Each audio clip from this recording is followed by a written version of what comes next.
कब तक तन में प्राण रहेगा, मांगूंगा अधिकार।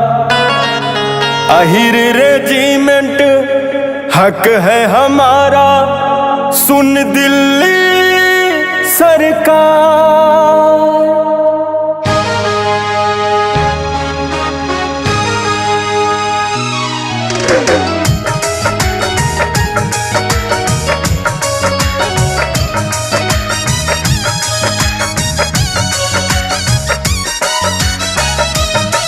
रे जांगला को याद करो, रे जांगला को याद करो, तुम वीर अहीरों को मैं टूटने न दूंगा। जो देश की जंग लड़े थे, सीना को तान खड़े थे, दीप शहीदों का मैं बुझने न दूंगा।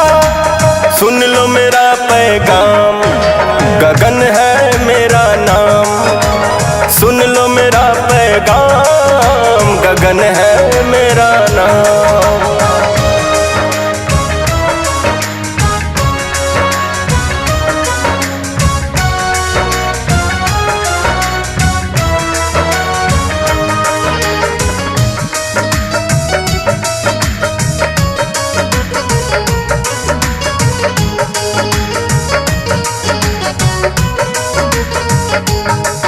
जो सबको यहाँ मिला, क्यों हमको नहीं मिला?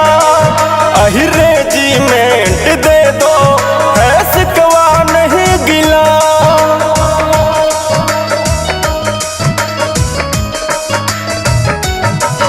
जो सबको यहाँ मिला, क्यों हमको नहीं मिला?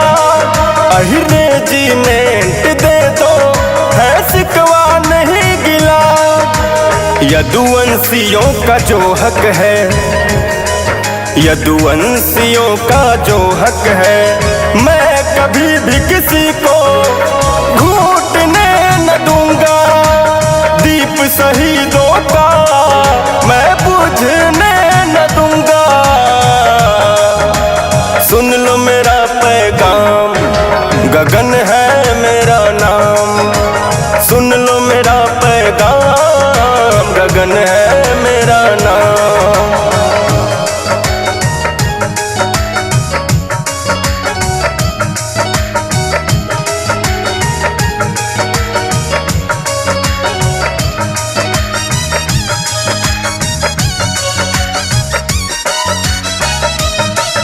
अहिर रेजिमेंट का कारवां चलता रहेगा, मंजिल से पहले अब कभी भी रुक ना सकेगा।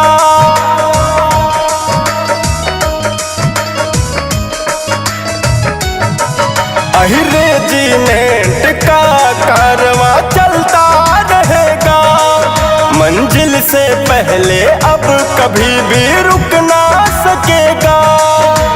गगन यादव अब नहीं रुकेगा, गगन यादव अब नहीं रुकेगा। गया कभी की गीत को मैं सूखने न दूंगा। दीप शहीद